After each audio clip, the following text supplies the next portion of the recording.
All right, everybody, we're back here for game number 4. These games have been moving by very quickly here at the 2019 Rotogrip Keystone Quaker Classic Rose Bowl in Allentown, Pennsylvania.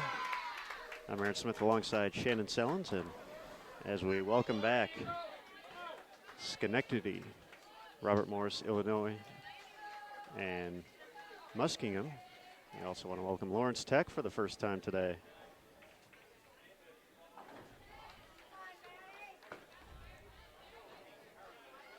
We also have an update on standings after 3 games. Yes, we do. So Robert Morris, University of Illinois, still in first, 29-29. But Indiana Institute of Technology closing that gap by a ton, 28-59. So they're literally back 70 pins. And obviously Robert Morris, Illinois is in front of us right now. A couple missteps in the first few frames, but they seem to be getting it together. Indiana is over to our right now, back on the end pair, I want to say. Yes, I would agree with that. I think they are on 33 at the moment. Yes. Not having the best start, although their anchor bowler is on the first 3. Everyone else has struggled slightly this first few frames, but we'll see what they can do. So as I said, they are in second. Lawrence Technological University is 27-45 in third place, and they are obviously on the streaming pairs here in front of us as well, 29-30. Pikeville follows them at 27-08, and Wright State in 5th place, 26-86. Muskingum in 6th, 22-23. Schenectady in 7th at 22:07. Robert Morris University of Pennsylvania in 8th at 21:05. And Hudson Valley 1903, Walsh in 10th right now, 13:43. Obviously Hudson Valley and Walsh bowling with shortened rosters. So it's going to be obviously difficult for them to be able to get out of those 2 spots. But they are here, they are competing, they are getting the experience. As far as rosters go, we have seen everybody except for Lawrence Tech. Lawrence Tech, Sydney Clark, Lauren Preblick, Teresa Ross, Victoria Giardino, and Bailey Gibson rounding out their roster right now. So we also have the high games through the first 3 games. I'm assuming those are the only games that matter for those awards? No, it can't be that way. There's a high game for all 5, so that's just keeping track, and then a 3-game series and then a 5-game series as well gets awarded. 3-game series is just the first 3 games, though? Just the first 3 games, okay. Yep. So, as suspected, Marissa Carey, 278 that last game from Indiana Institute of Technology, followed by Maddie Brandis of Robert Morris University of Illinois with a 238, and Stephanie Fallebeck with 236. So far, high game 278 from Marissa Carey. As far as the 3-game series, as Aaron said, it's only the first 3 games. That honor goes to Sydney Clark of Lawrence Tech with a 666, followed by Marissa Carey, 647, and then Megan McCunovich of Robert Morris University of Illinois with 620. So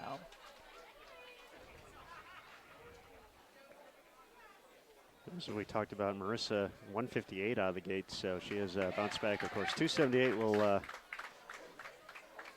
help ease a rough game 1 very quickly. So.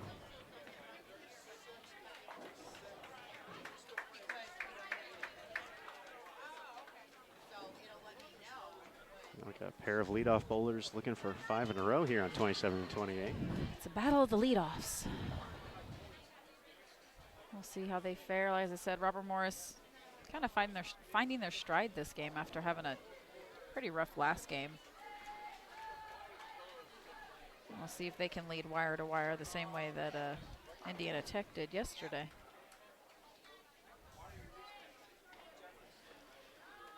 So well into game 4 now on the day.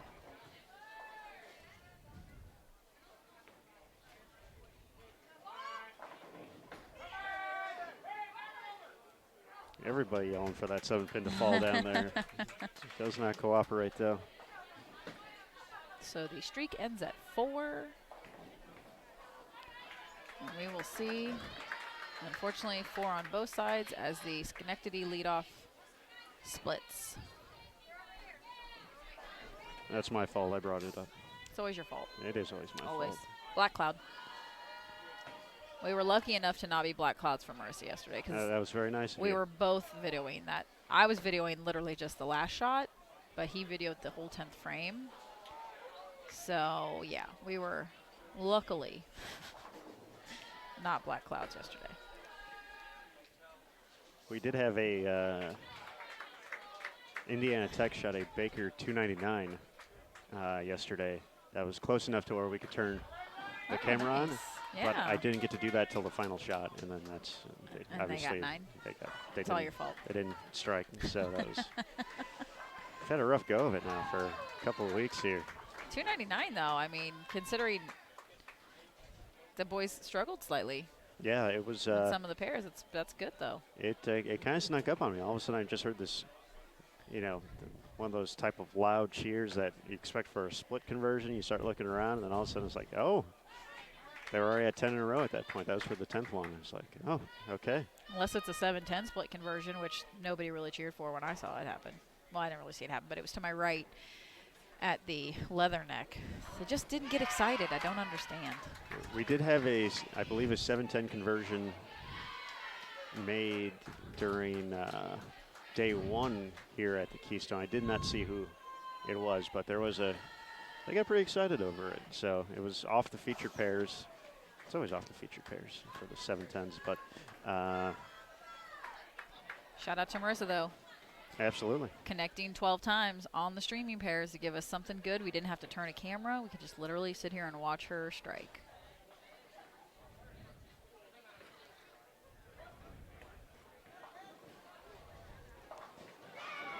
Our good friend Chris in the chat says it's nice that Shannon has no issues calling it like she sees it when it comes to Aaron. Well, Chris, you'll learn. I don't have a problem calling it like I see it for just about anybody. But That's fair. It's accountability all around for very myself. Self-aware. Very self-aware. Myself, Daniel, and Emil. So.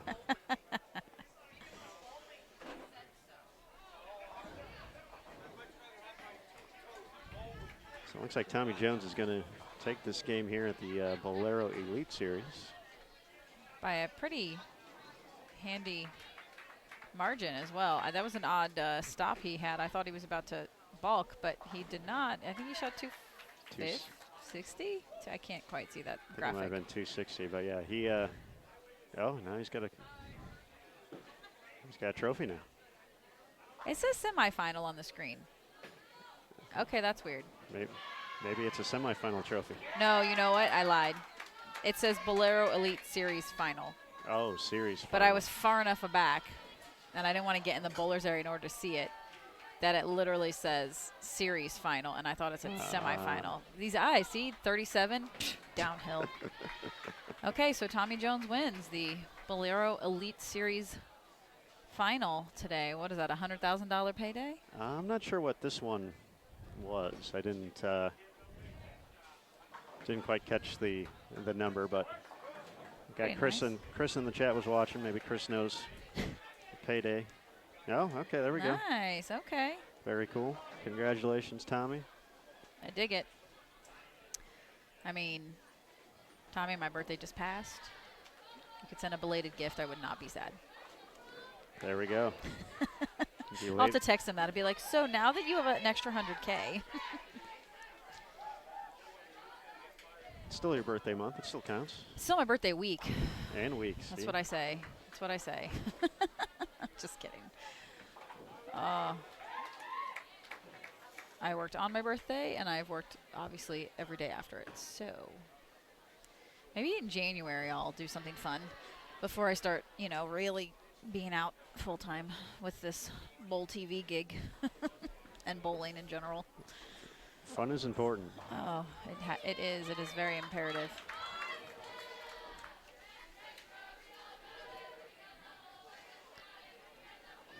So back to the action in front of us. Robert Morris chugging along. Only 3 opens as a team through the first 5 frames. And I feel like they're going to pace to be even right now, at least. So it's going to be a huge gain from the last game they had. Yeah, and that's definitely important. We talked about William Patterson on the men's side having an 800, a 900, a 1,000, 1,100, and 1,200. So essentially for William Patterson, the 800 was in the middle of all that excitement. They had their highest game, but their second highest game came at the end. So it's peaks and valleys of team bowling. Very true. But definitely like what they're seeing on 27 and 28 right now. And yeah, with Indiana Tech, they picked up steam a little bit in the 5th frame. Looks like they potentially 4 out of 5. No, all 5 strikes. In the 6th, oh, that's actually. The 6th. Yep, 6th frame. So they definitely needed that. So assuming Brianna Marquis is still their anchor, she's got 4 out of 5. For the Warriors, looking to gain some ground on the Eagles.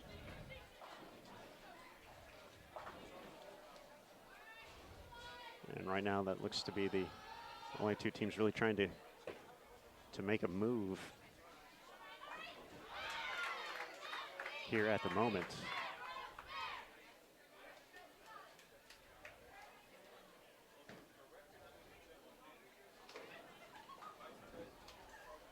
I don't know if I've ever seen Norm Duke in a tie.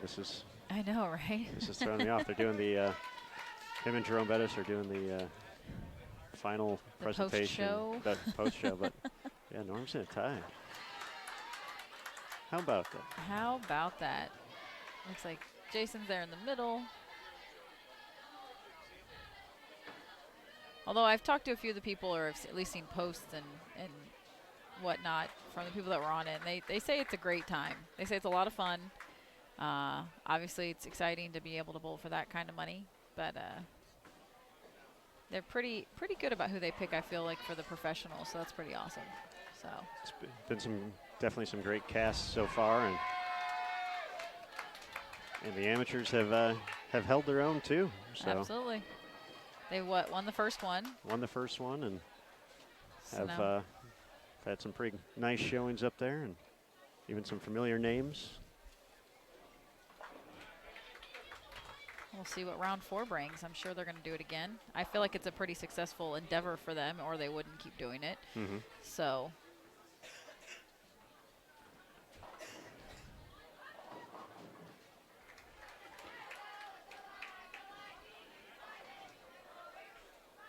all right, so we are halfway through game number 4. Now for a 36-foot pattern, Shannon, obviously as more and more bowling balls get rolled down the lane, transition is taking place. Where would you kind of expect players to be right now on the lanes as far as just in general on a 36-foot pattern this far into the block? I would expect them to be probably a little bit left of where they actually are. I'm not seeing where everybody's playing right now. I'm at a disadvantage because I'm short. I'll have to get up and see again, but I would have probably started a little bit further right. I don't know if the gutter's really in play, not necessarily the full gutter, but those first 5, 6, 7 boards. I don't know if those are really in play right now. I haven't bowled on this surface, but shorter patterns you do tend to play right on to start. Now, I feel like that also means that you're going to make a bigger jump left when it happens. But being in game 4, I think if we were at a pro event, we definitely would be much further left. I think, though, some of these girls are not necessarily as experienced on all of these types of patterns and not really truly understanding where to play. So they're not going to really know that they have to get left or maybe even have the equipment that they need in order to do so. But after 5-on-5, usually on every lane, I'd be probably in, between 3rd and 4th arrow. That'd be probably what I'm thinking, but I don't think I've ever bowled on whatever this pattern is. I don't know if it's made up or if it's something, from something else, but I definitely probably would have started right and gone that way. Weaker balls, you don't need a lot of help when it's only 36 feet to get it to hook. Also true, yes. Nearly half the lane.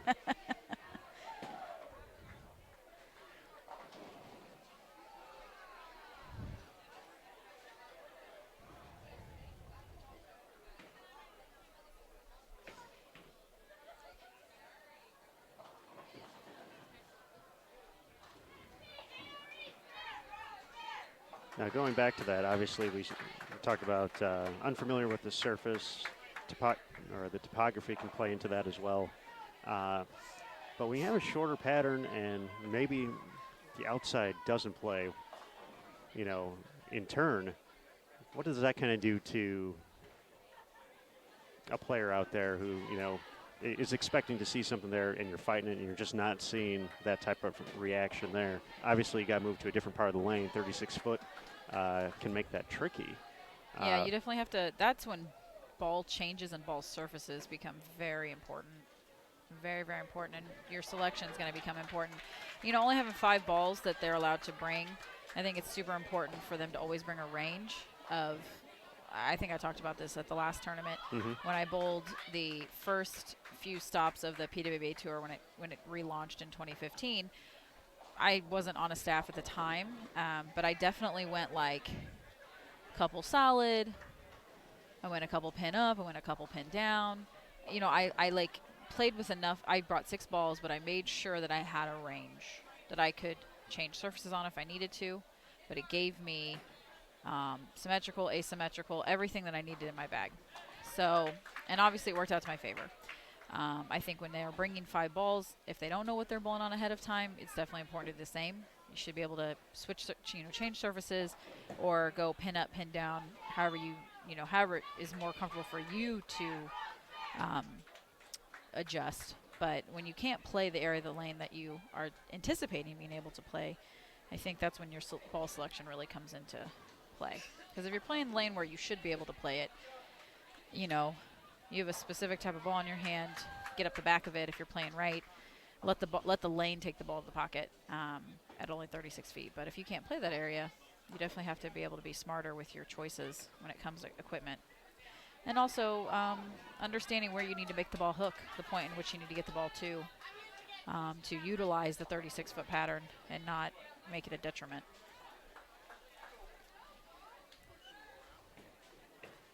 That's one thing I've heard Kelly Kulik mention very often when talking about attacking different patterns, is that is the first thing she looks for, is being able to find where the friction at is on the lane.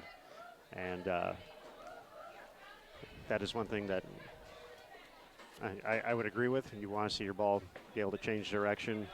If you're fighting that the entire time, it's probably going to be tough to consistently find ways to carry, and then you're trying so hard to do that, you probably potentially bowl yourself out of what may even be there. Absolutely. Finding the friction is always important, just because at that point that that's the spot in which you have to get your ball to. Because if you're never in the friction, the ball will never hook. I try to get my kids to see that as well. I make them do like line drills where they stand at the foul line and just literally roll the ball off their hand, so they can see the way the ball rolls differently than if they have like a full force shot. I'm like, stop flinging the ball. I don't need you to fling it at the pins. I need you to roll it to the pins so that it actually grabs the lane and wants to hook. If you never get to the friction, your ball will never grab the lane and actually hook. I don't care how much surface you have on it.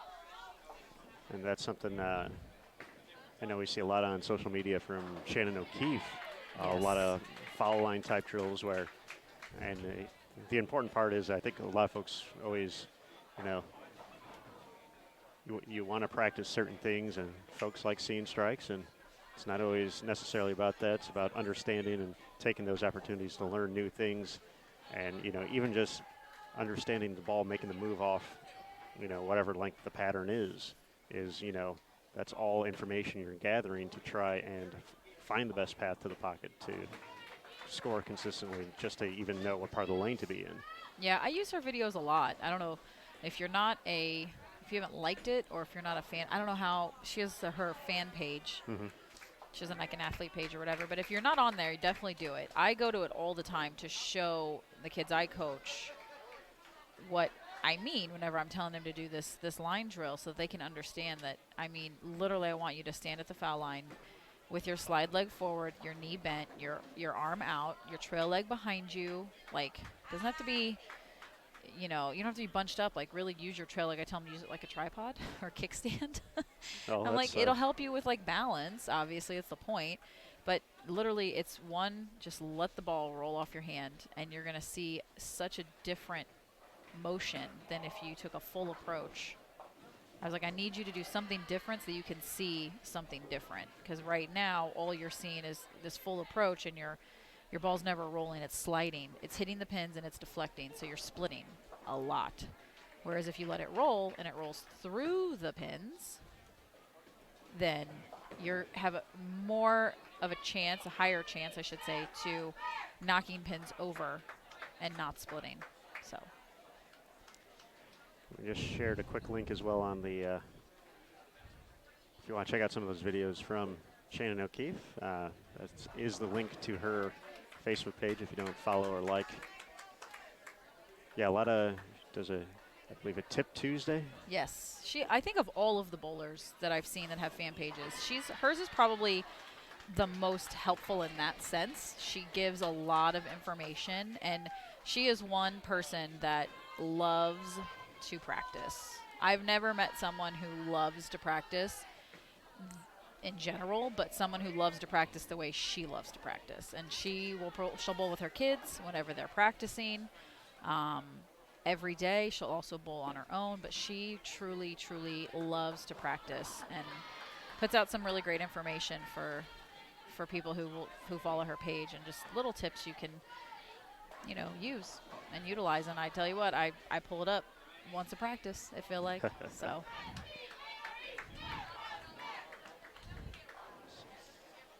So we're in frame number 7 here, looking across the house. Indiana Tech, we're keeping an eye on, already in the 9th frame over there with Hudson Valley.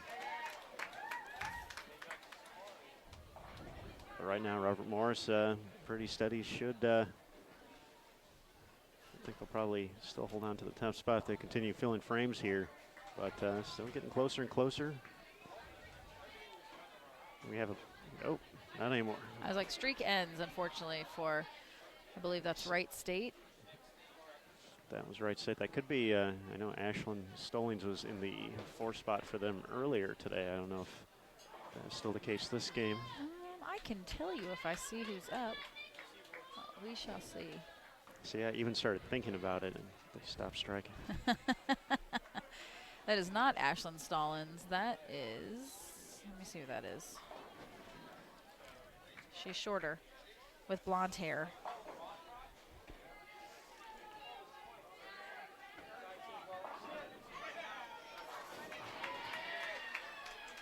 I actually don't know who that is.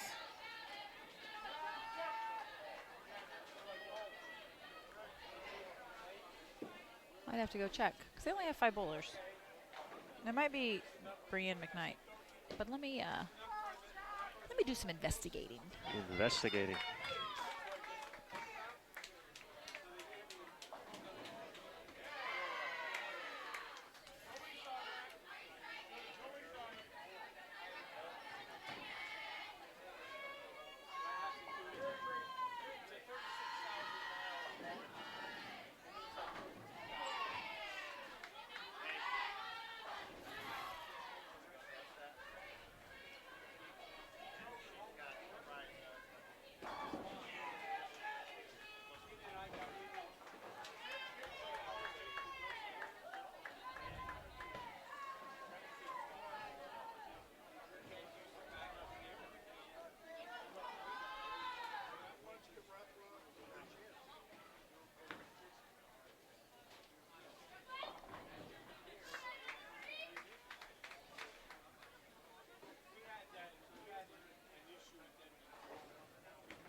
As we get to the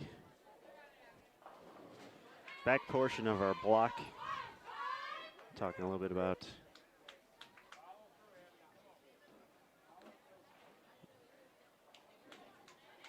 the PBA today, and just a reminder for all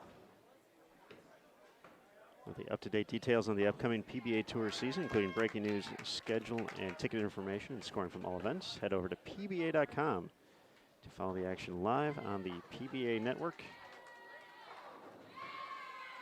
Shannon is back, and I was correct. It is Brienne McKnight who's now in the 4th spot for Wright State. So front 5, 7 spare. So they are not a terrible team game actually right now. They're chugging along. Looking a little bit more comfortable on the lanes.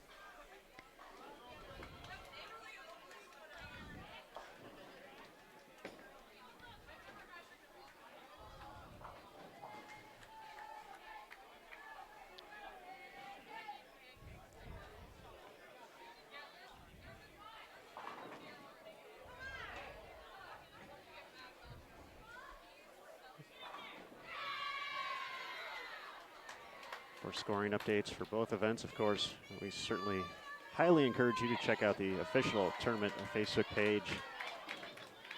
Keystone Quaker LV Classic is what you need to type into your search, or the easier way to do it, if you are in the chat right now and you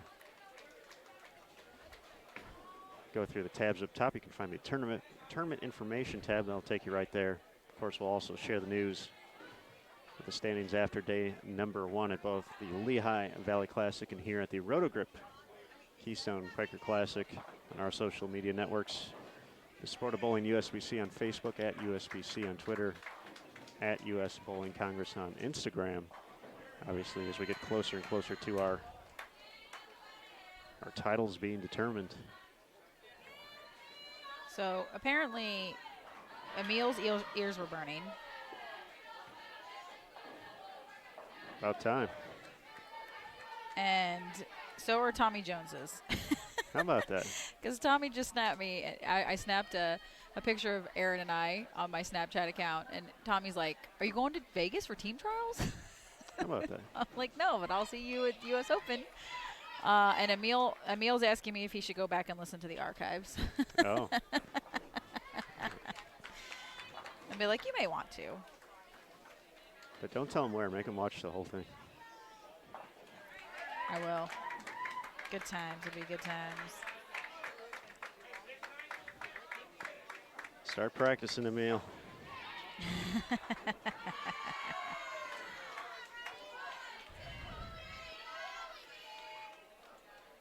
All right.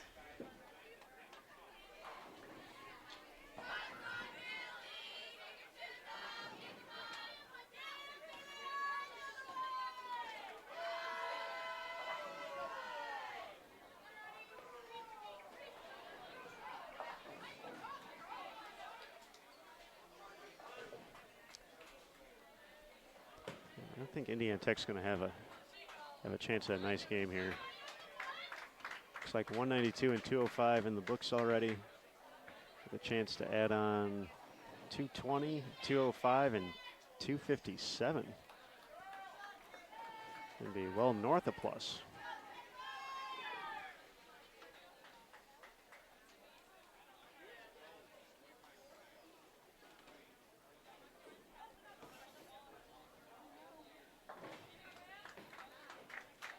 .70 pins back of Robert Morris, Illinois. Looks like 9:47 with 2 bowlers left to go and a spare opportunity still available over on 33 and 4. For Indiana Tech, correct? For Indiana Tech, yep. Yes. After having a rough first few frames, they certainly put something together, so that's good. And one of the things for folks coming to a collegiate event for the first time is that you will see the players standing the entire time all up near the approach, which makes it very difficult sometimes for spectators to see, and spectators don't like that. But That's not important. The important part is, why are they doing that? And one of the big reasons for that is just for an instance like that where a team hits a brand new pair and, the look isn't the same from the lanes they just left. You switch pairs every single game, so you're going to have a new challenge every game. And communication is key. So you're up there, you're talking to your teammates based off of your ball reaction, the coaches. Everyone's up there not only to cheer on and be supportive, but to share communication, see what's going on, and essentially find the picture on an oil pattern and condition that you can't see. Absolutely. So it's that is a big part of it, and being able to turn around a slow start like that is to have that communication, understand, hey, are we making good shots? If so, and it's not doing what we want, then the plan needs to change. Versus, if we're making bad shots, maybe we need to pump the brakes. Let's make sure the execution is where it needs to go before we talk ourselves into a move that may push us even farther away from the goal.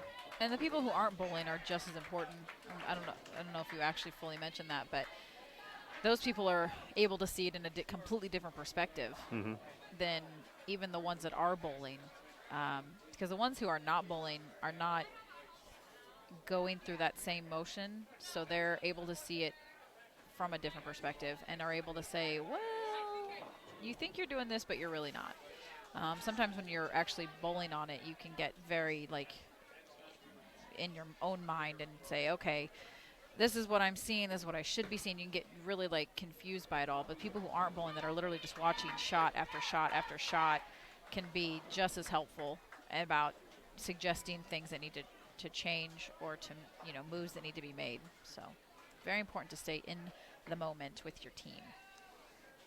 And I think that's definitely an underrated quality of collegiate bowling, because once, you think about leagues, you think about tournaments, most folks generally sign up for, you fill out a team just to fit the max roster spots. So if it's a 5-person team event, you have 5 people. And you're not necessarily, you're watching, but that's not, part of your only responsibility. So it's really interesting to see those roles from team to team, and to understand how to come back in those situations. I think one of the great things from our last event in Las Vegas was, as Calumet was kind of reeling down the stretch, they had a left-hander step up in their final Baker game and leave a washout. So their coach, had a right-hander on the bench who probably hadn't thrown a ball in 2 or 3 hours. So in addition to watching and keeping track, one of the things they were really focusing on that week was seeing where players were sliding into. So the team knew exactly if they had to make that switch, they would do that. So that was actually one of the players' responsibilities, was just tracking where players were sliding for each shot. Very important. And he ended up being the one called upon to come in to attempt to make this washout. And, based off of his game, what they were seeing, what they were doing for the right-handers, he knew exactly where to go. And if he was ready to execute, boom, good to go. Did exactly what he was needed to do as a substitute.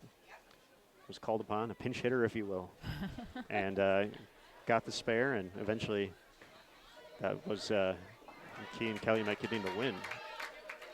Which that was their first win in a while, I believe. I think I remember talking to a couple people about that. They'd always been kind of close, but finally kind of put it together and made it happen. So. Yeah, for Calumet, it had been a year or two since they had captured a Tier 1 title. So they were actually the #1 ranked team, I think, in 16 or 17. But they had been shut out of the top spot. Had always had some good showings as one of the premier programs out there, but hadn't quite completed the job. So that was a good win for the Crimson Wave heading into the second half of the season.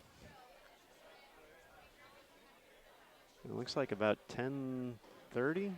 Is that 10:20? 10:27 right now with the field ball to go for Indiana Tech, yes.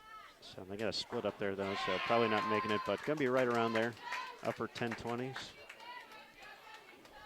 But we're starting the 10th frame now with Robert Morris, Illinois, and Schenectady.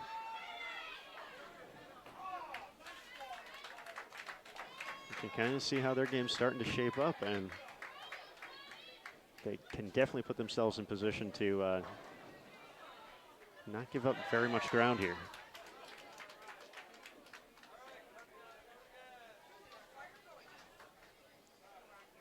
And a nice game from the leadoff bowler for Schenectady this game, too.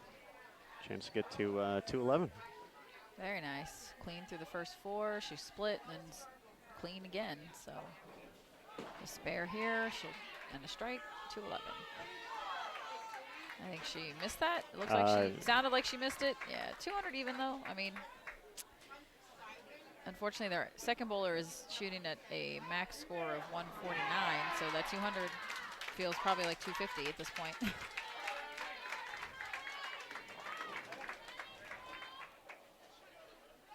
Going to be in the 240s here. That was it Megan in the leadoff spot? Megan Mikunovich, yeah. For RMU Illinois. And she is currently 3rd for high series, so she might be able to make a pretty good run at the 5-game series. Because Marissa Carey, I believe, shot 180 that game. Couple splits. Yep, that's what it looks like. So she gave a few pins back.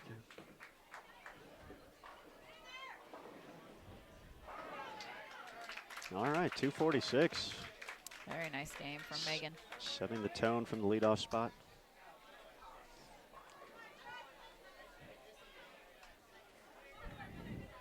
Shannon, where do you feel where's your best spot in the lineup?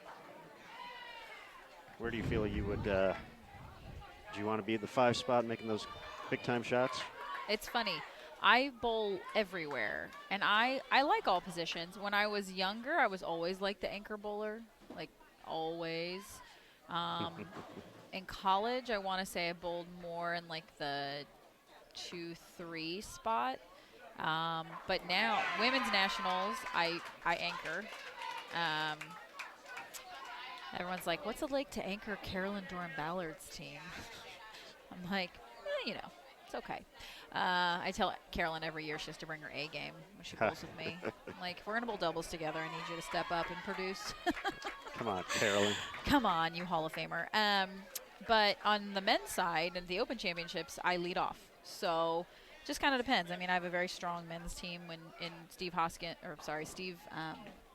and Alex Hoskins and David Haynes, and a kid, Eric Hatchett from Vegas. So I trust them. And, I mean, you can really put me anywhere. I don't know, though. I like the pressure. But I'm also really vocal, so sometimes I like to be done, and then I can, like, really, like, concentrate on my team. Mm-hmm. So I don't know. I don't really have, like, a preference. I don't think there's anything I like more than the other. I will bowl wherever you put me. I once had a coach. Well, actually, he's one of my favorite coaches ever. He's a volleyball coach, and obviously, when you get to the higher levels of volleyball, you tend to be a position player. Mm-hmm. Where if you're taller, you're obviously going to play the front row. You're not going to play the back row, and vice versa.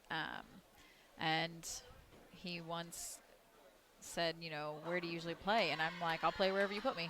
And he's like, that's a good answer. I'm like, that's what you do. You perform no matter where you're at. You shouldn't. Your position shouldn't be limited, and shouldn't limit your ability. So I tell him, you put me in, I'm going to do it. I might not be the best setter in the world, because I am clearly not. However, I was always a good server. I was always a good passer. I was always a good hitter. So kind of wherever you're going to put me is where I'm going to play. So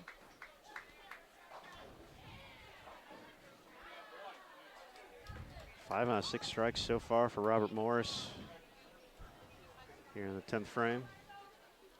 So 10-29 score for Indiana Tech. So that's going to put them at 38-88.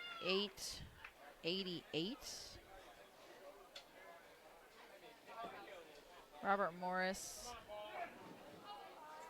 That's going to slow him down there, though, with the that did not sound split. good. That was a 5-count split? Greek Church. Greek Church, okay. I was like, I saw the 4, 6, 7, 10, but I couldn't tell what pin was still standing when the rack was down, so. Or the rake, I should say, depending on what you call it.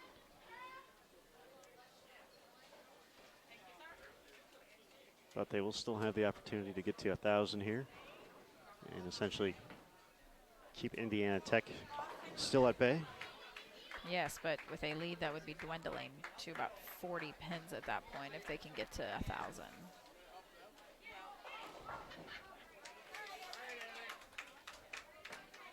Take the 3, 186. Are you a go for the 2 or go for the 3 with the Greek Church? You know, I'm all about count. I know that the real way to pick it up is shooting at the 4-7, but I'm okay if I don't pick it up. Give me 3, I'm good. I'm a get every pin player, unless that just doesn't matter, and then it's like, all right, well, If you have to go for it. if I'll go for it, I'll go for it. But I don't think I've ever picked up the Greek Church. I may have once, I don't know, but I usually shoot at the 3, at the 6, 9, 10. I know you can pick it up that way, it's just a little harder.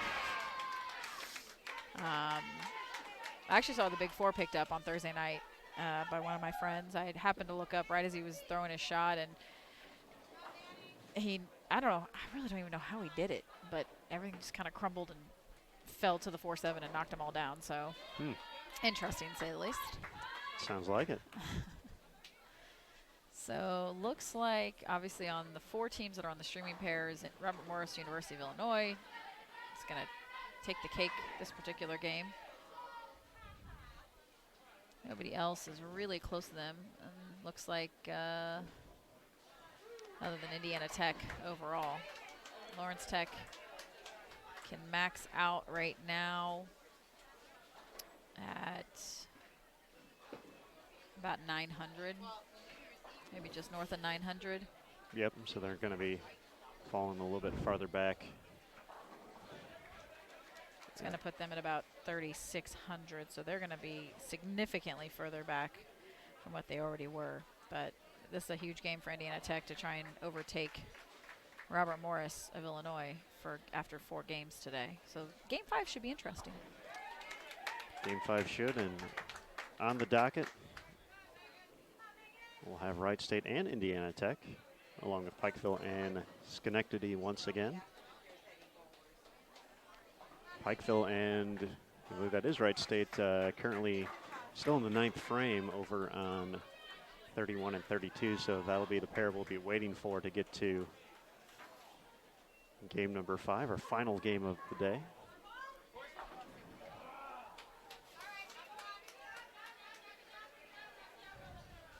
So 8:23 final score for Schenectady.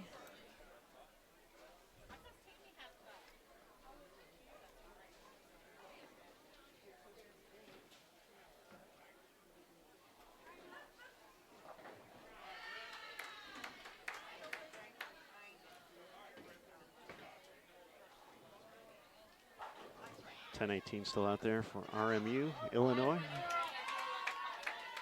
No problem on the spare.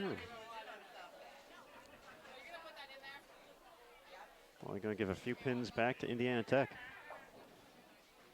Just a few.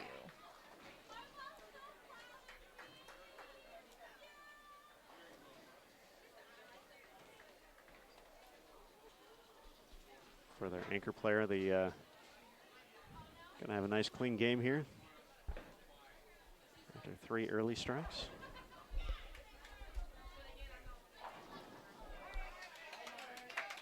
Actually, no strikes since the 4th frame, but filling frames, gets 210. 10-17, so that'll put them at 39.46. And Indiana Tech, as we said, 10-29 it looks like, so 38.88.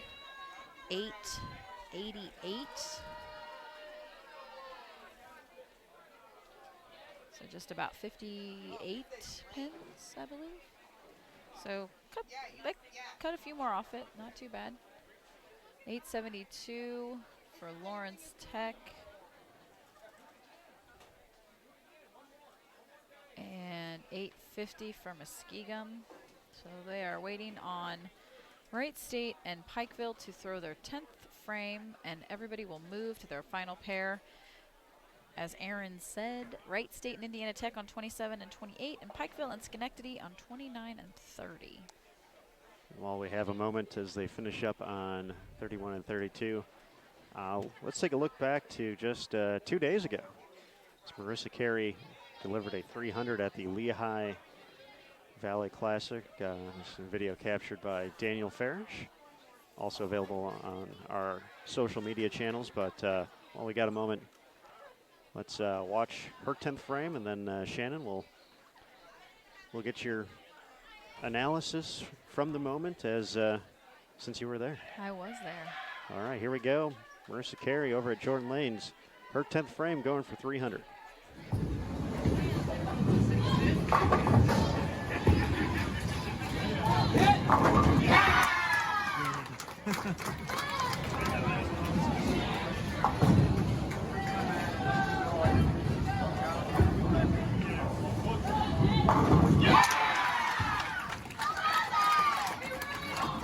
Oh yeah, make a 1 another one, 2 and 1.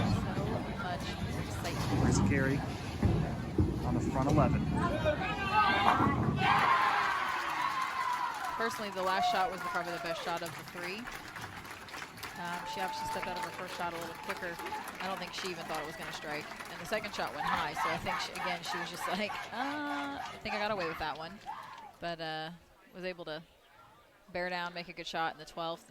And the funny thing about it is that we saw a lot of people crossing over yesterday and the day before.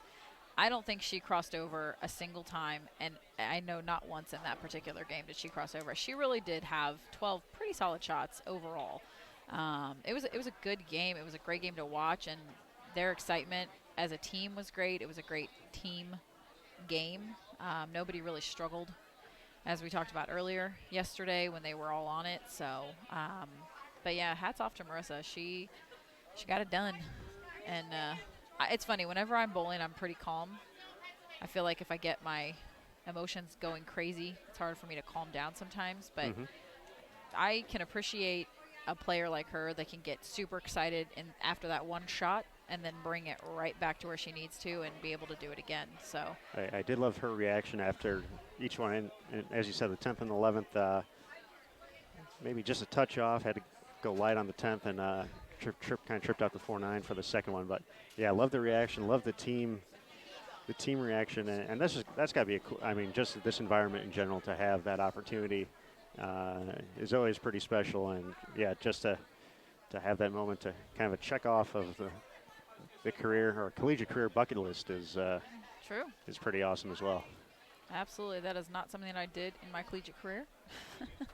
Well, me neither. So yeah, it was awesome, and and it's funny, she just gets out of the ball actually so cleanly and just gets her hand open, which I don't even do that, and I have at times I have, but regularly I don't do that. But she is really able to do that constantly, and she gets out of the ball and just gets her hand open. It doesn't like really grab it, so she allows the ball to get to the spot where she wants it to before it starts to hook. So that's something that a lot of people can watch and learn from, because it's hard to do, but she's maybe growing up on wood lanes, she gets it, and understands floating the ball to the spot the way she needs to. So and that was the thing actually in some of the comments of on the Facebook post and looking at it afterwards, was some folks just tagging folks like, hey, you got to watch this release. Yeah. And obviously can create a lot of revolutions, a lot of power, and kind of excited. She's definitely one of the players looking, 2-3 years down the road. I'd be very intrigued to see if she was someone who wanted to come out on tour. Go out on tour, absolutely. I think she has the talent, so we shall see. So Wright State stepping up. Ashlyn Stallings moved up into the 2 spot. She's going to shoot 171 if she strikes here as her last shot in the 10th. She had 2 opens this game. Unfortunately, could only pull a double early. Kind of a rough game for her team overall, but Yeah, go ahead, sorry. Yeah, they're at 828 right now. They are working on strikes for bowlers 3, 4, and 5, so it's an attempt to rally a few pins, but they're not gaining any on the teams in front of them.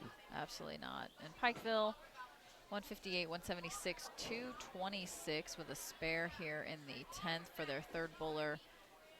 But max score for their 4th bowler is only 189, and max score for their anchor is 220 with 3 strikes in the 10th. So definitely can make up a few of those pins they're losing, but not a lot to make any kind of noise this last game. So I have a feeling it's going to be Robert Morris and Indiana Tech extending their lead even further, and people are going to be battling for third at this point.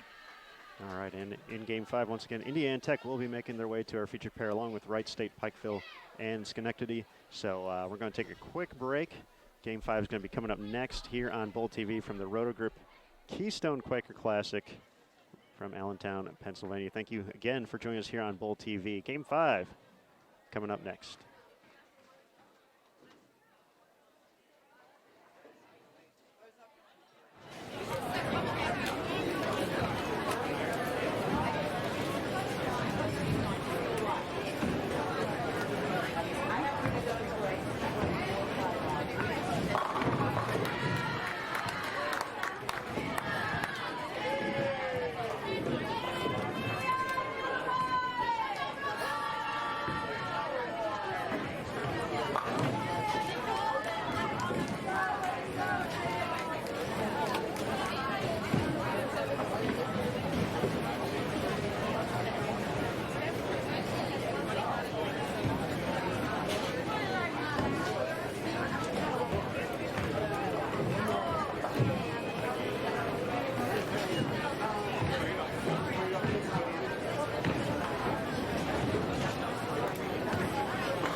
again, everybody, and welcome back to the 5th and final game here of day 1 of the women's competition at the Rotogrip Keystone Quaker Classic, our 3rd consecutive day, however, of action here on Bowl TV. My name is Aaron Smith, sitting alongside Shannon Sellens. We got some standings, we got some updates, and we got some strikes and a strong start for Indiana Tech, who is chugging their way along. has taken over the 2nd spot in the 2-team race we've had here in the early going. Yeah, Robert Morris is still leading, but their lead has diminished significantly. They are at 39-46 after 4 games, so they are just under even, but only back 58 pins is Indiana Institute of Technology. So based on what Aaron and I are seeing right now, yeah, Indiana Tech is making their way to try and claim that top spot after today. 3rd place, University of Pikeville, 36-56. So that's a huge drop, about 290 pins. And then Lawrence Tech is in 4th at 36-17. Wright State 5th, 36-13. Muskegum in 6th, 30-73. Schenectady in 7th, 30-30. Robert Morris of Pennsylvania is in 8th at 29-24. And Hudson Valley Community College 24-24. Walsh University 17-76. So it's going to be a very tight race for this first spot. Based on how they're bowling right now, I'm going to say Indiana Tech's going to take over. But you never know. They are only starting the 4th frame. You never know what can happen. But they just seem to be ready to go. And first bowler, turkey, spare. Second bowler, spare, strike. They split here, but I'm not sure. Is it makeable? It's a 4-6-7, it looks like. 4-6-7, yep. I mean, it's every split is makeable, obviously, in some way. But other than that, their 3rd bowler has the first 3. Marissa Carey, spare, double. And their last bowler has a double and then a spare. So they are taking advantage of every frame they can, obviously, trying to get as many pins they can and cut this lead even more and hopefully jump to number 1. So far throughout the season, just the 2nd and 3rd Tier 1 events for Indiana Tech so far on the schedule here in 2019. They bowled the Brunswick Southern Collegiate Classic in a 6th place finish. 22 teams, not necessarily what we'd expect from a strong Indiana Tech team like this, but it seems like they've really found their stride, obviously winning the Lehigh Valley and putting themselves in position to take the day 1 lead here at the Keystone Quaker Classic.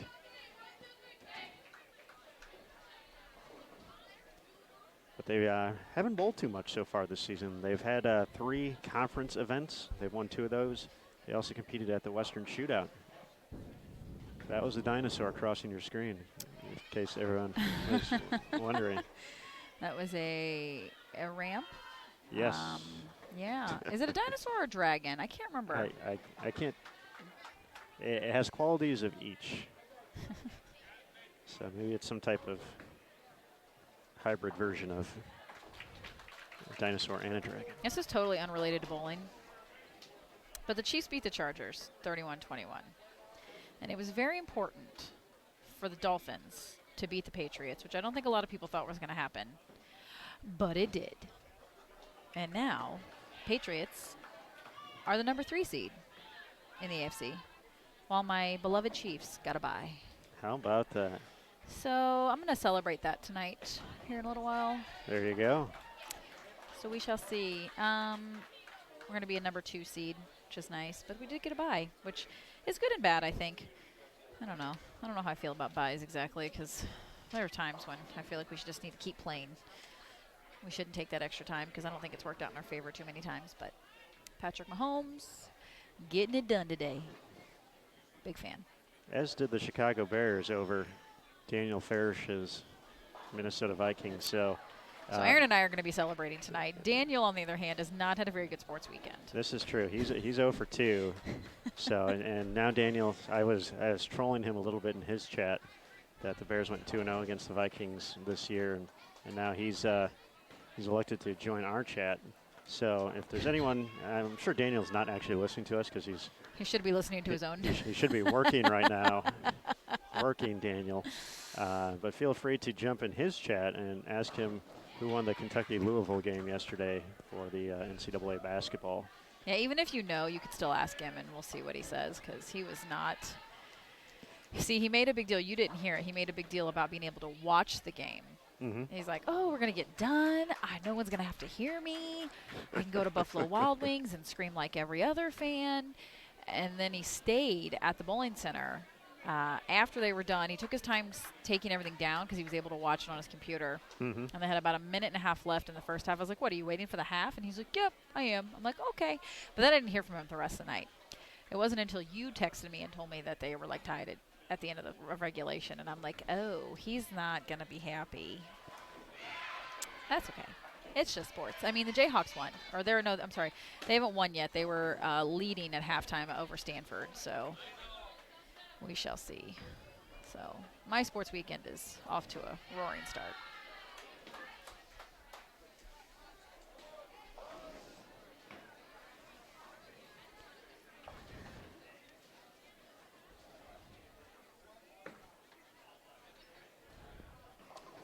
I don't think Daniel understands the AA Ron reference, that it's not double A Ron. I actually mentioned that to him last night. I'm like, you realize you're the only person who actually says that. He's like, I know. I'm like. I don't think he gets the reference. I don't know. I mean, I hope he does, but it's AA Ron. It's not like, go watch the link. It's a YouTube video, and it's hilarious if you've never seen it. For those of you who don't know what we're talking about, Key and Peele. Key and Peele, yes. Comedic duo. Substitute teacher is the. Oh, it's hilarious. Is the bit. Emil will reference it nonstop to me many times over the years, and yeah, that's just kind of. It has naturally evolved into just responding to that. And you just have to. You just have to. Even it was funny during the first event, Patrick had a few of his daughters helping work the event, and they were running the score sheets out to the team and to me as well. So I was finishing up yesterday, and one of them came over, and I thanked her for bringing over the sheets. And she's like, "Oh yeah, no problem. My dad just told me to drop one off at the AA Ron." And I was like, even she gets it. See? Yep. I was like, all right. It is hilarious if you've never watched it, but you can go to YouTube and Google Key and Peele, P-E-L-E, and then click on Substitute Teacher, and you'll laugh. You'll laugh for days.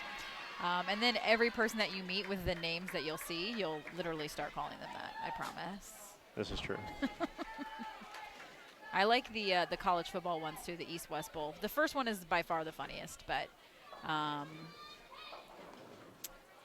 they even get, since they're showing the Packers game here again, they drop in from Aaron Rodgers. So I love it.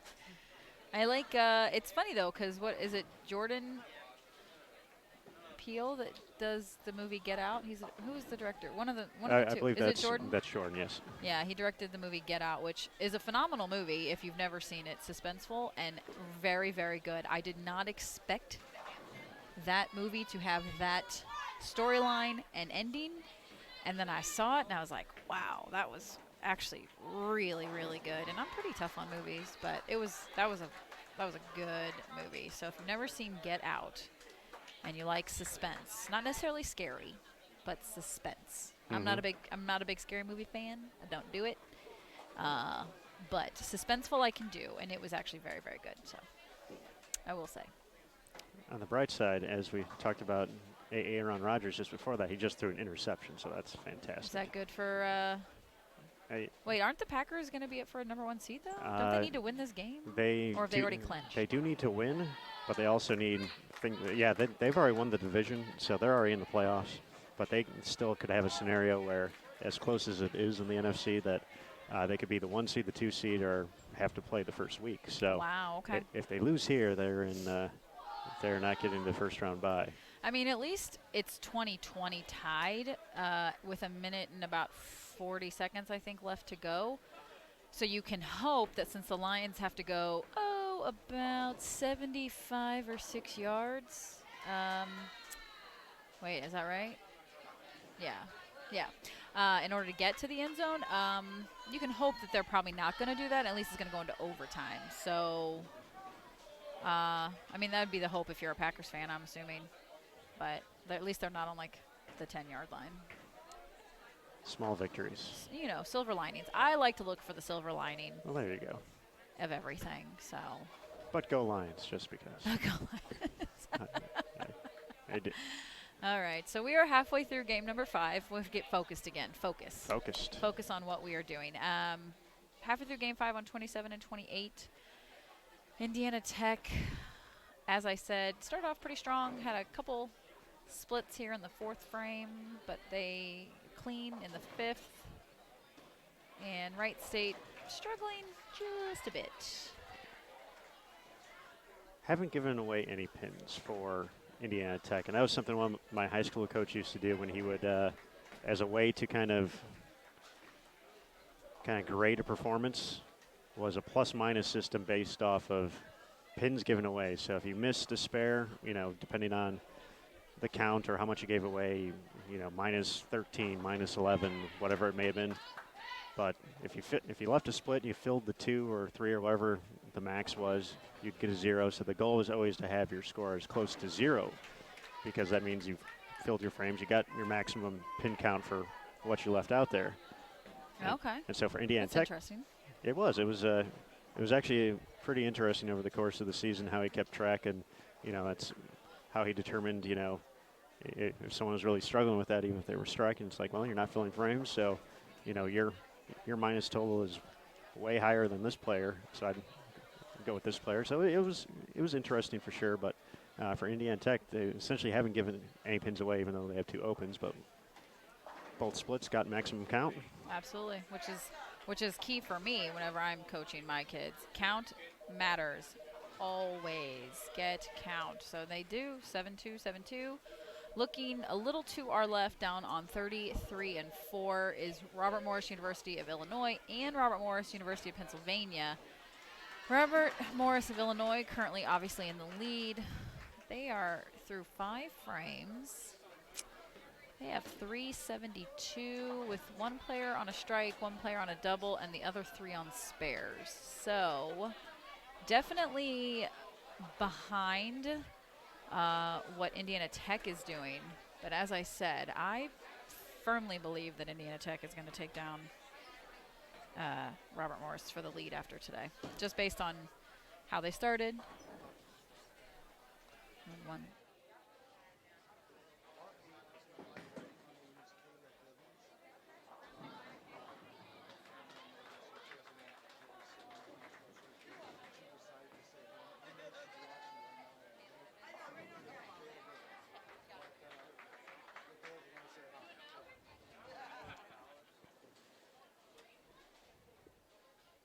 Okay, so Aaron, I just spoke with Indiana Tech's coach. We should probably have them move. So he just let me know that Kayla Bivens is Indiana Tech's 8th bowler, and she was not here. She had a family emergency, and they all want to say hi to her right now. So hopefully she's watching right now. And your team misses you, obviously, but they are well on their way to, I think, running down Robert Morris. So hopefully you're sending some good juju their way. But we hope your aunt, I believe is what your coach said, gets better. Absolutely. And maybe your team can pull a double victory this weekend for you. That would be a great way to really kick off finish up the first half of the collegiate season. Obviously, the year with the calendar turned into 2020 in just a couple of days. But it's really time for these teams to start gearing up and thinking about postseason play. And just 2 Tier 1 events left. Both of them will be featured here on Bowl TV, we're very happy to say. The Kegel ISBPA and Hoosier Classic. But, yeah, it's kind of that point of the season where you want to see teams starting to peak. They're going to have a week or two off before they're back to collegiate events after this, as the semester is still, or the second semester hasn't started up yet, obviously, still everyone on Christmas break. But you, as a coach, as a fan, your team needs to be hitting its stride right now. You just want to start to see things come together, see Packers just had a big play. I'm like, Aaron, did you lose your train of thought? I did. He broke like 3 tackles. But this is when the team unity, the Baker games, the practice, the spares, all have to start coming together if you want to be a force to be reckoned with at postseason time. And so for Indiana Tech, we saw them kind of start that right around this time last year. Actually, at the Kegel ISBPA, they put on one heck of a show, and they carried over to the postseason. So if this is an early sign of how they kind of gained strength last year, then this is a title contending team right here. Absolutely. Absolutely. A split here in the 6th for their leadoff, but hopefully they make that up. Robert Morris. Their second bowler is, on a turkey, but their third bowler now has split in the 6th. So they're still, every time they're gaining a few, it looks like they're giving a few back with maybe either a missed spare or a split, something like that. So we'll see if they can get something going. It's going to be a battle for the top spot after today, but interesting, though. These two teams, obviously, all weekend have battled it out at both tournaments. Robert Morris, obviously, the defending champion of this particular tournament.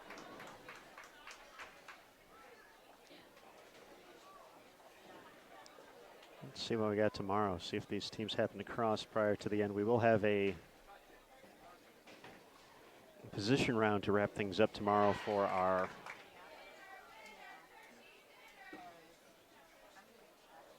I believe we were supposed to. Let's see. We do, yes. We have a position round to wrap things up, but we'll get to, don't remember what team numbers they were. Oh, there they are. I found them. Indiana Tech is 2, Robert Morris is 5. And so the game before the position round, both of them will be on actually 27 and 28, so they may have back-to-back games on that pair. Okay. If they're still 1-2 in the overall lineup, which they've built a sizable lead over the rest of the field, so that certainly could be the case. Wow, that would be something else. Back-to-back Baker sets on the same pair, just based off of having a position round. This could definitely lead to some excitement. Definitely could be. They obviously, yesterday, Indiana Tech had it wrapped up pretty early. However, it was still exciting to watch the teams battle for even second place between Robert Morris and Pikeville. So this could be interesting.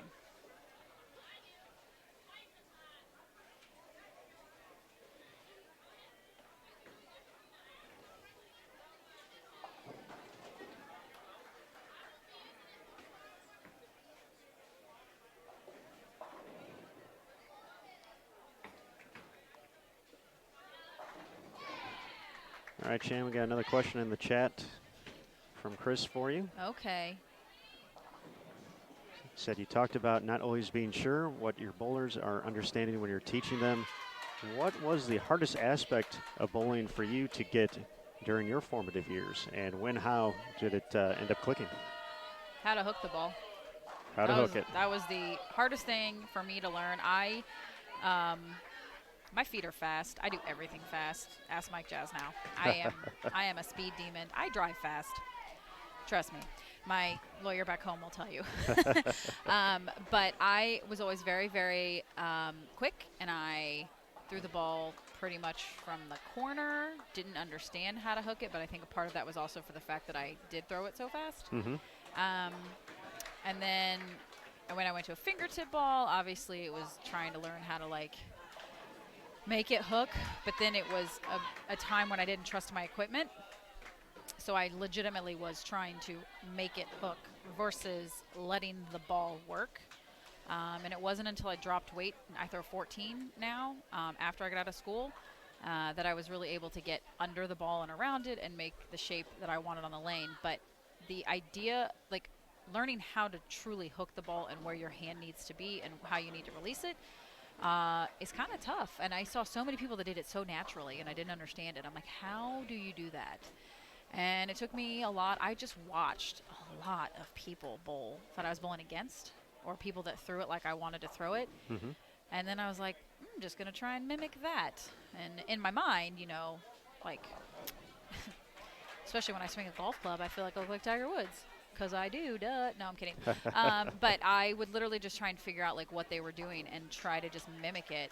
But I bowled so much that I didn't really have to necessarily practice, because I would just try it in everything I was doing.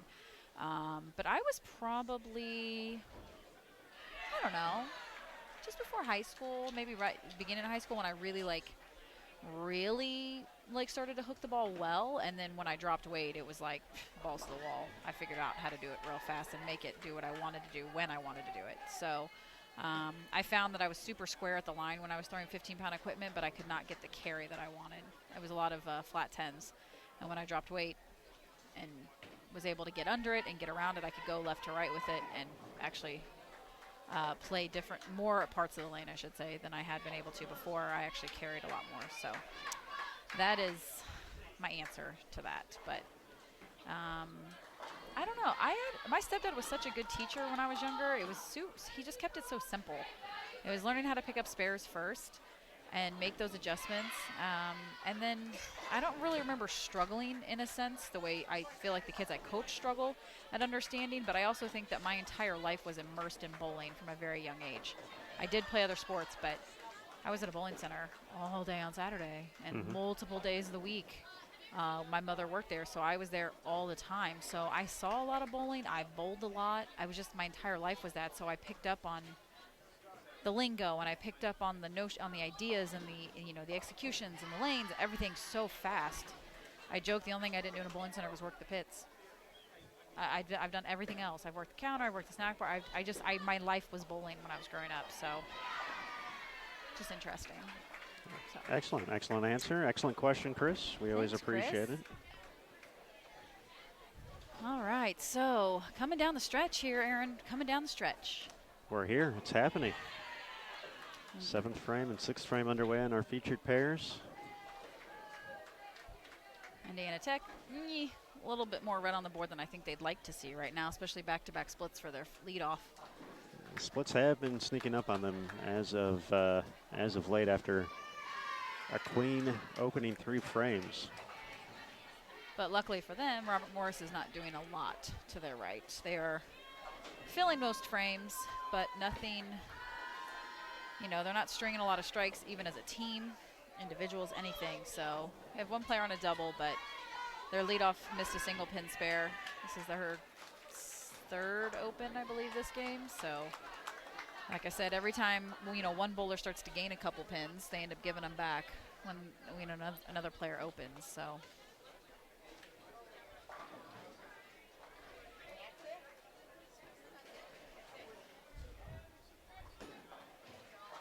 the Packers have beat the Lions. They did. 23-20 on a field goal. Aaron. Aaron. I tell you what, though, he really is an incredible quarterback in a lot of ways. I mean, I'm trying to figure out who they compared him to most recently, and just the way that they analyze his game, but he really is. It's amazing the legacy that Packers quarterbacks have had in the league, but he's one that he's a really, really good quarterback. Thank you for the reminder on that, as I think about all the great Chicago Bear quarterbacks we haven't had. Hey, I mean, Chicago Bears could have had Patrick Mahomes, but they took what's his name? Trubisky? Mitchell? Trubisky? Is it what is his last name? Trubisky. They took him instead, so Yes. Maybe you need to write a letter. Thank you. Oh, wait. No, that wouldn't even be thank you. Aaron has choice words for me right now. He just can't say them. No, you weren't the one who selected him. This is true. Or passed him up, I should say. That was This is true. Ryan Pace who elected to do that. So no fault towards the Kansas City Chiefs for selecting an all-world talent. The next coming of Christ is kind of how he was in Kansas City. Oh. and I didn't buy into it. I'm not going to lie. He is legitimately one of my absolute favorite players to ever play at this point, and he's only a couple years into the league. However, when we were first talking about this kid, I'm like, y'all are going nuts over this kid, and I don't understand why. Like, I just wasn't sold on him. And because at the time we had Alex Smith, and Alex Smith is a great quarterback. I mean, I feel terrible for his leg situation and what happened when he went to Washington, but he's a great quarterback. No like hard feelings towards Alex Smith and what he was able to achieve in the few years he was with the Chiefs, but they literally spoke about Patrick Mahomes like he was the second coming of Christ, and I wasn't into it. And then after the first Denver game last year, I want to say, I was like, all right, I'm sold. And he is not only is he a good player, so don't get me wrong, not taking anything away from his talent and his ability as a player. He works hard. He is always giving credit to everyone. You very rarely will ever hear him say "I" in an interview, because he realizes that his team is really what makes everything go round in a lot of ways. But he also is fully immersed in the community, more so than I think any other player besides Derek Thomas has been that I can remember in recent years in Kansas City. And I love my hometown, so I love seeing that. But he has said multiple times that he wants to spend his entire career there. He loves it there. They love it there as a family. And he gets involved in every possible thing. And I've seen that a lot more from these last few years from the players that we have currently. Travis Kelce, same thing. They all are getting very, very involved in the community, which I think is huge. But I will say I'm a big fan of his, and a lot of people gave him a lot of negative feedback for him counting on his fingers during the Bears game last week. Oh, yes. And thank you I again said, for the reminder. you know what? Like, this kid is always doing for everybody. He's always giving credit where it's due, and that does not take away from him as a talented player or as a good person. So literally find something else to nitpick about because it's kind of ridiculous that you want this one time. He's still 5 years old. He's young. He's not like, he's young. Like, let him have a little bit of fun. Didn't hurt anybody. He made a crack. It was a reference to the fact that he went as a 10th pick, I want to say, and the Bears passed him up. Like, it was I was so like about it when I read it. I was like, okay, this does not take away from every good thing that he's done because he did this. So here's the real question, though. what is? If Patrick Mahomes was on your bowling team, where would you put him in the Baker? Where would I put him in the Baker? I've never seen him bowl, but I'm going to go with the number 2 spot. I feel he's a number 2 guy. I feel like he could be a number 2 guy. Like, who would be the anchor from the Chiefs on your bowling team?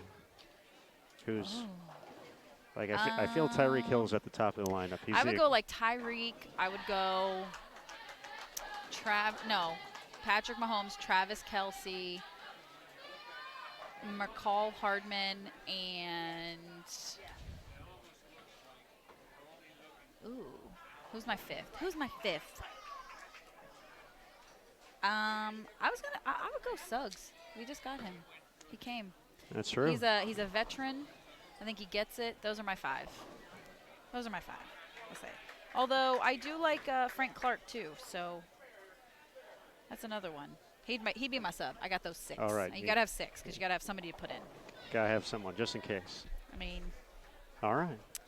I did get the opportunity to bowl with Derek Thomas and his girlfriend when I was younger, so.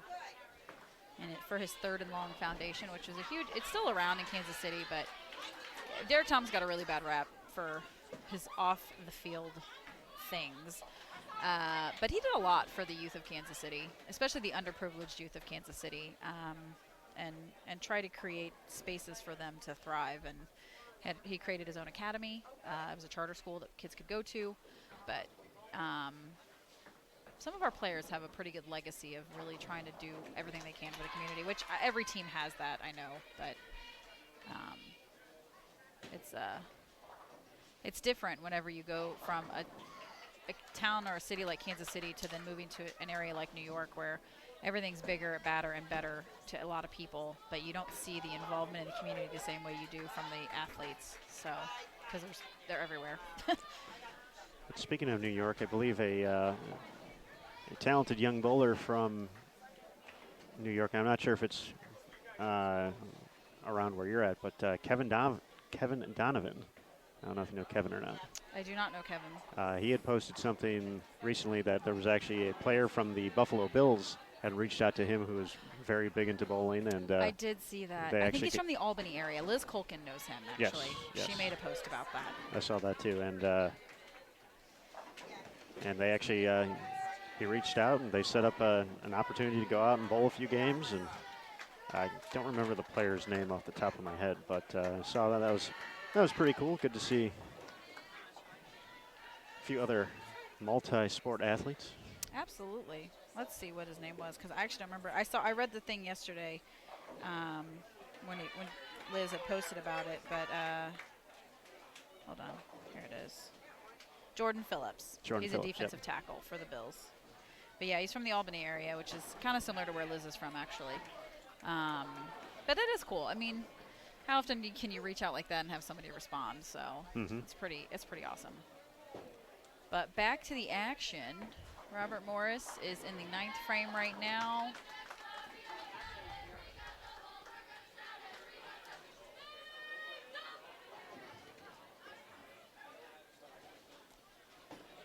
Indiana Tech well in the lead right now at the 8th frame mark over Robert Morris of Illinois. Yeah, they actually have more right now through 8th than they have through Ari, the 3rd player in the 9th, I think. 8.5, yep. Yep, so yeah, they'll be looking to make up that difference. Once again, it was 58 pins. Robert Morris was ahead heading into this final game. And yeah, they've, like I said, other than the splits, they really haven't let anything get away this game. Working on a few doubles as they get ready for the 9th.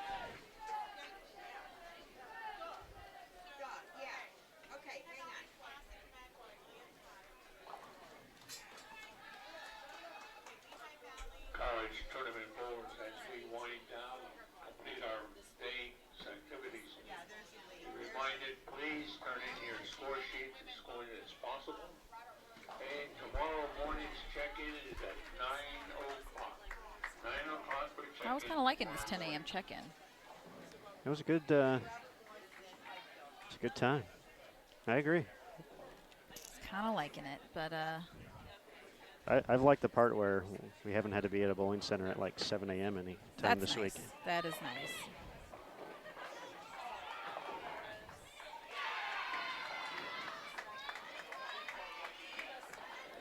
That's good. If we get done around 2 to 2:30, that gets me back into New York. 5:30, 6 o'clock, as I have a feeling there's going to be a little bit of traffic tomorrow. Not terrible, though. I mean, it's the day before New Year's, and people will still be open, but schools are still out, which is nice. You would not believe the amount of traffic that is added with school buses and teachers. I agree 100% with that. It's so different. Obviously, Kansas City is not that way. I mean, there is a little less, a little bit more, depending on what time of year. But in New York, Long Island, and in the city and in the boroughs, the amount of traffic that gets added when school buses and teachers are on the road is insane. So you really have to plan your exit strategy and your entrance. Actually, you really have to plan it. So. But I think I have a birthday dinner waiting for me when I get home, so I'm Even excited. better. There you go. I'm excited. It's still the birthday week. It is still the birthday week. And not even for my boyfriend. His mom wants to make me dinner. Oh. I mean, who's going to turn down home-cooked food? I would never, because I don't ever get home-cooked food. Well, I do a little bit more now, but. No, Could not agree more. I'm like, anybody who wants to make me home-cooked food, I don't care what you make me, I'll eat it. Like, I eat out so often.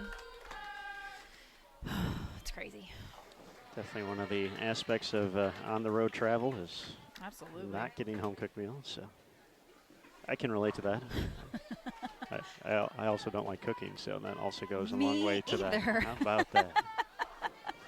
I will bake though. I like to bake. I just haven't done it yet in my new apartment. I closed on it at the end of August, and I've been there now for almost 4 full months, and I have not yet used the stove or the oven. I've barely used the microwave, and I've used the dishwasher. That's about it. But yeah, I just don't, like, I can't go buy food and make a bunch of stuff because then it's going to go bad anyway by the time I, get home if I have to leave for whatever reason. So girls are getting done right now. Lawrence Tech and Hudson Valley finish on 25 and 26. Looks like 9:01 for Lawrence Tech and 6:11, I believe, for Hudson Valley. They're bowling with 4 players as well, as a note to that. A chance for actually 2 very strong 9th frames here. Each team looking to go 4 out of 5.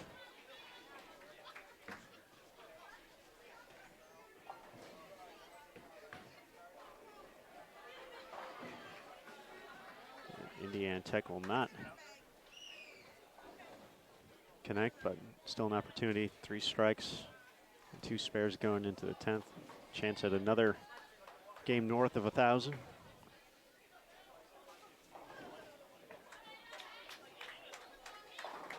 Nice shot from Maddie Stifler. She can get to 207 this game, giving the Raiders 4 out of 5 in the 9th. But they're playing catch up this game, just at 7:05 right now.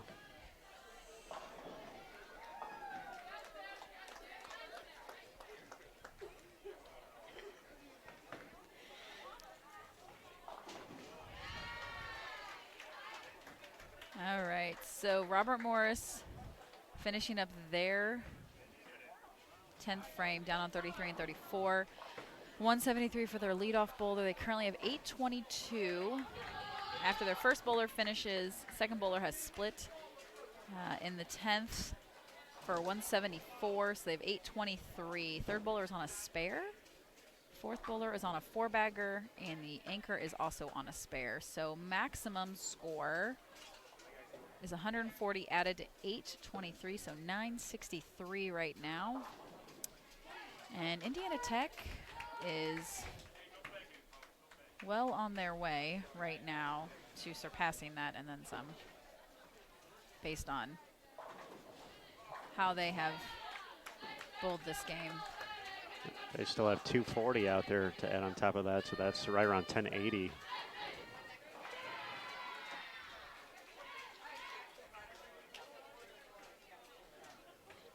They're able to find a couple of doubles here in the 10th, which should be more than enough to move to the top of the standings for the first time today.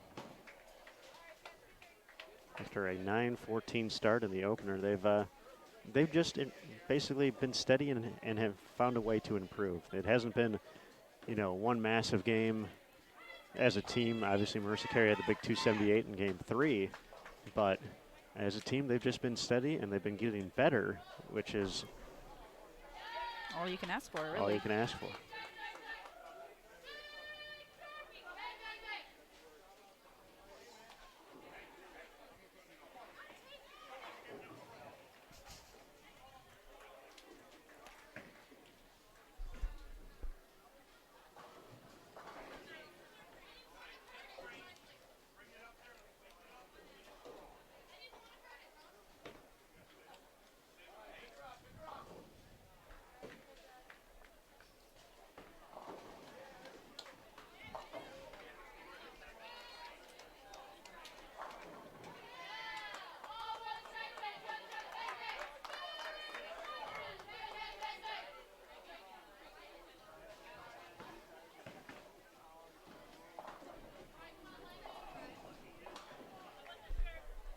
Well, the leadoff bowler for Indiana Tech certainly did her job. Threw all 3 in the 10th. So they are at 899 right now, going into their second bowler, who has strikes in the 7th, 8th, and 9th.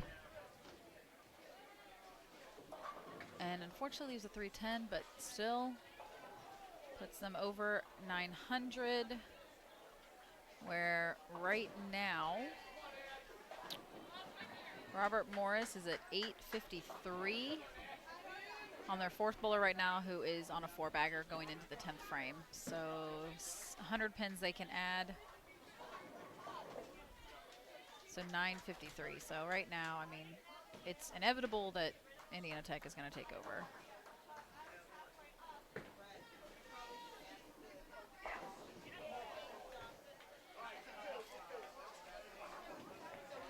So when you're in a position like that, you've been leading it all day, and to come to the final game knowing, hey, there is still a second day to this event, obviously, and we'll be back here on Bull TV for that. But if you're Robert Morris, Illinois, you're part of that team, you're part of the coaching staff. I'm pissed. I'm pissed, I tell you, I'm pissed. Okay. That's what I am. There we go. All right. I was eventually going to get there. You beat me to it. But not happy. So what is the discussion at dinner tonight then with the team? Oh, that discussion is probably more about what each person saw and how to make it better the next day. You're obviously going to be bowling the same thing. It's going to be rerun. Might be a little tighter, which I think we noticed a little bit. I don't know if you noticed that here on the men's side, but I think we saw a little bit of that at the other center.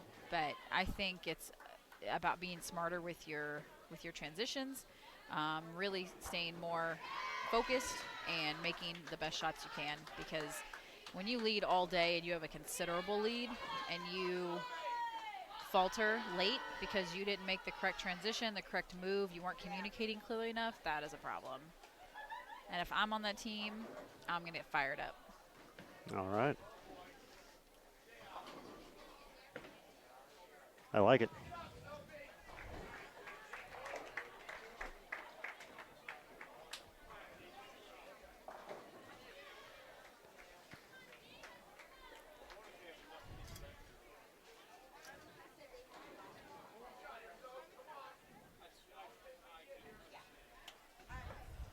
Going to bring in a sub for this fill ball as Pikeville and Schenectady get to the 9th frame.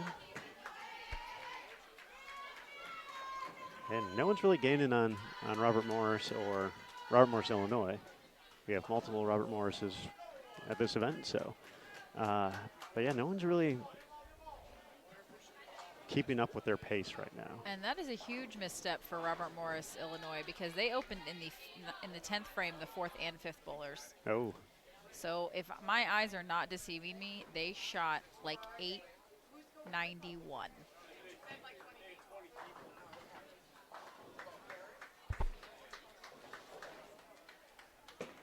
So what's that look like? 173, 174. 528, and then 2 and 2. So I want to say that's what that showed. But it flipped before I could fully add it in my head. But they opened in the 10th frame. The girl that was on a 4-bagger went 7-2, and the anchor bowler did the same. So that's a huge, huge, huge misstep.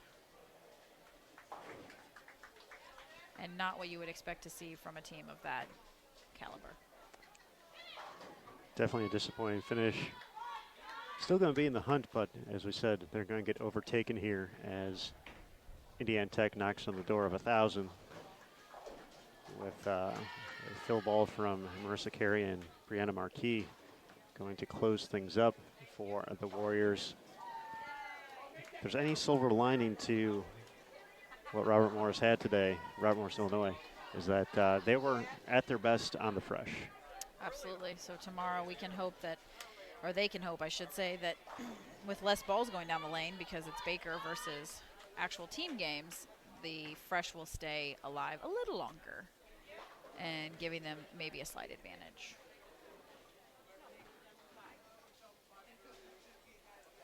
190 for Marissa Carey. So right now they are at 983.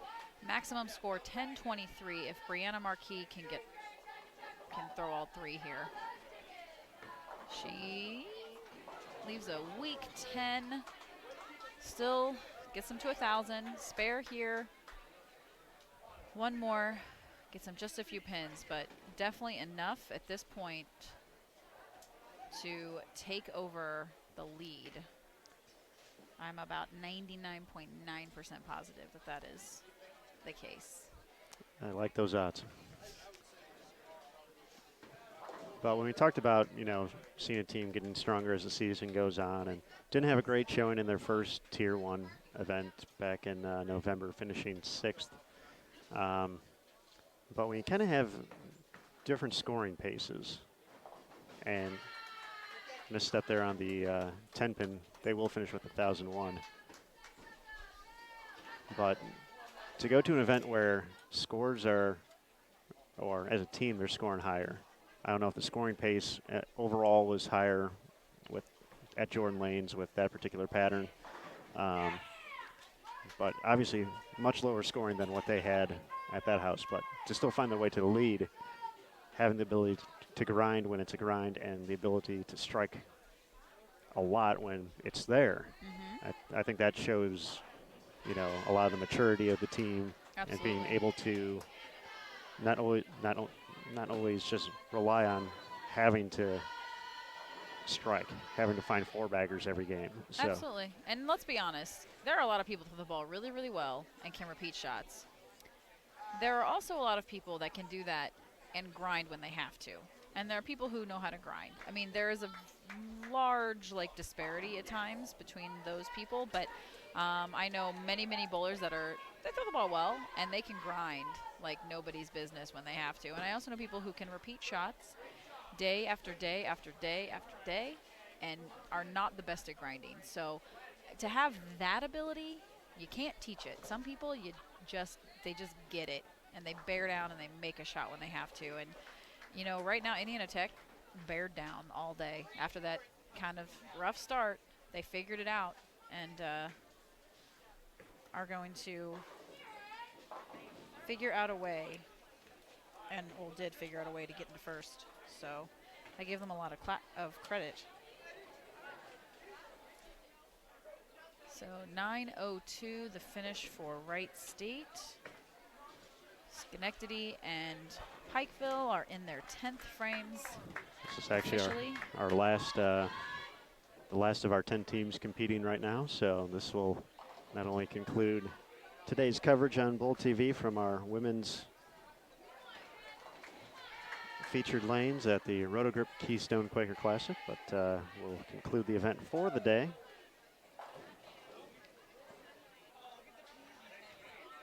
We are scheduled to be back here for Baker competition at 9:45 a.m. Eastern. Daniel and company will be underway already at the Lehigh Valley Collegiate Classic, 8:45 a.m. Eastern. His start time over there for the men's teams. Looks like some of the guys' teams have made their way here to watch their girls finish up today. I think we saw that yesterday as well. Yep. Yep, it appears Daniel is offline now, so. I think he's done.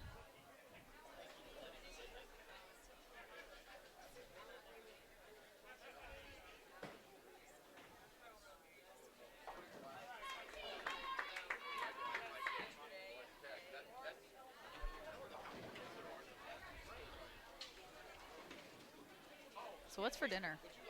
That's a great question.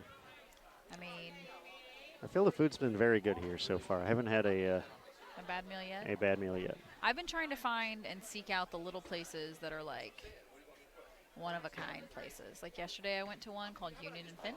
The day before that I ate at the Dime, which is the restaurant at the hotel that I'm staying at. Had a cool little vibe. Had a little band that was setting up as I was finishing. Oh, nice. Which I was like, all right, cool, perfect timing. Yes, 100%. But There's been some good little places. There's a lot of Hispanic places here, whether they're Colombian or Dominican. Like there's a lot of, I've seen a lot of that around, in and around the downtown area here. So I might have to pop in. I've found that in a place like Reno, where you tend to stay in the Tribe properties or whatever, whenever we're out there bowling stuff, I ventured down towards the Riverwalk a couple years back, great. and there was a couple little corner, like, I don't know, they were taco places, and they were so good. So now I will take a chance on those and walk into some and try out the food, because it's going to be so delicious. But yeah. There's a little arts walk place that's right across from my hotel that looks like it has a couple restaurants in it as well, but Lord knows I am hungry.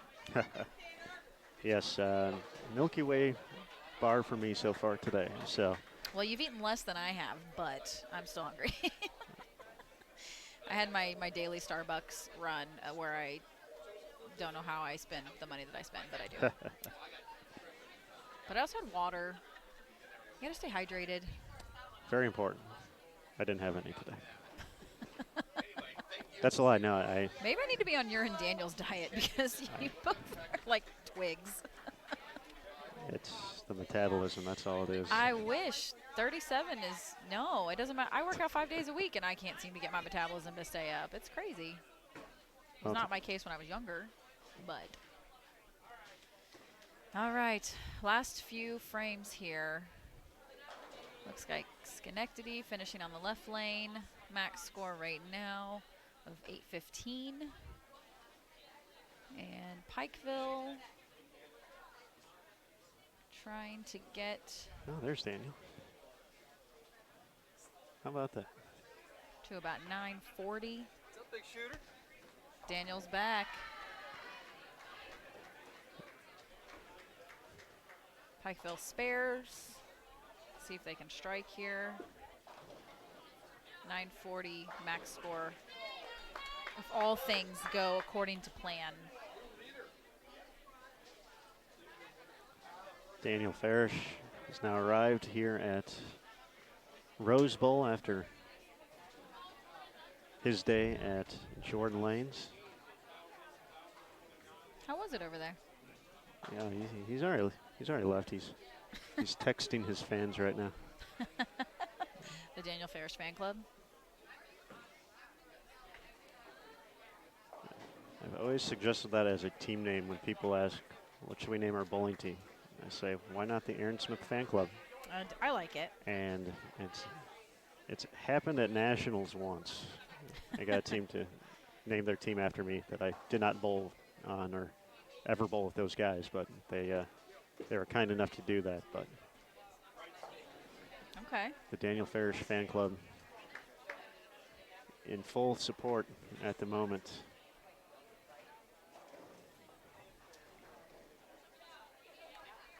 Indiana Tech shot 12-13 the last game over on the men's side. They had the front 7. Wow. 5 teams within 110 pins of each other. Is that for the lead, Daniel?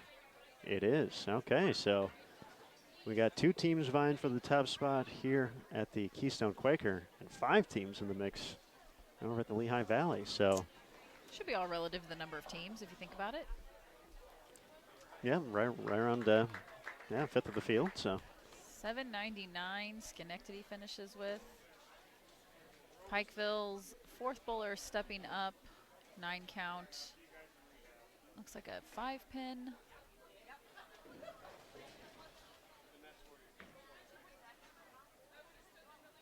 And she spares it.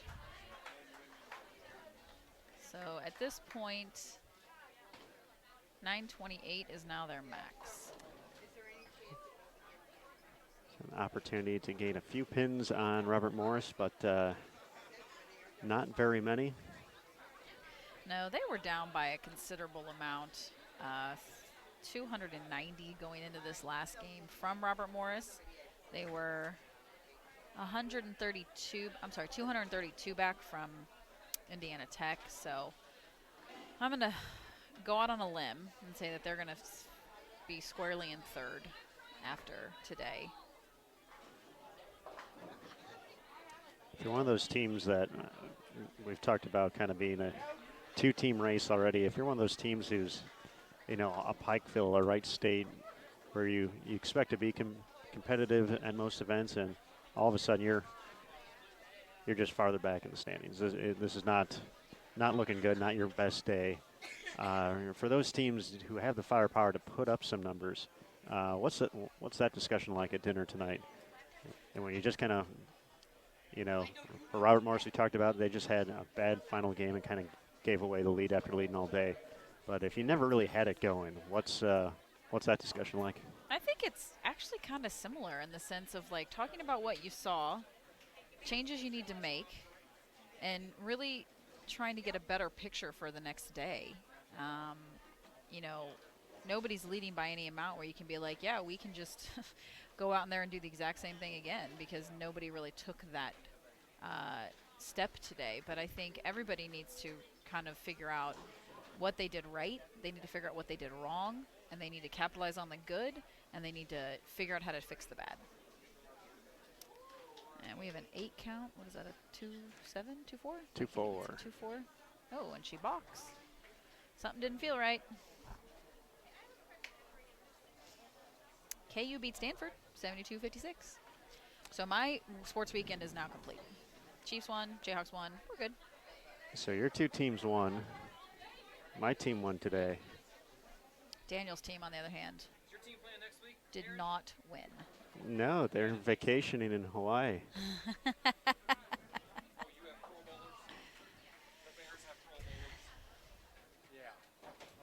Three. Well, that's because all the guys in front of them neglected to take the role because they're playing in the playoffs. So 9:04 final score for Pikeville that game. And now all balls have been thrown. Day 1 of the Keystone Quaker Classic. We're going to console Daniel after his losing weekend. He's a little hot today. He's a little salty, yes, He's but a little salty. But that's okay. But yes, folks, that is going to do it for our coverage here on Sunday. It's still Sunday. It is still Sunday. So we will be back on the lanes. Daniel at the Lehigh Valley at 8:45 a.m. Eastern. We'll be here for the Keystone Quaker finale. 9:45 a.m. Eastern approximate start time. So a big thank you once again to our tournament venue, Haja Rose Bowl in Allentown, Pennsylvania, our tournament staff, the whole Polash family, and all the volunteers this week. And, of course, for Daniel Farish, Shannon, have a great rest of the evening. Thank you. It was a good day. It was a good day. Can't wait for tomorrow. Join us here. That's right. I'm Aaron Smith. And thank you again for joining us here on Bull TV. We will see you tomorrow for the conclusion of our 4 days here in the Allentown, Pennsylvania area. Everyone have a great night, and we'll see you soon.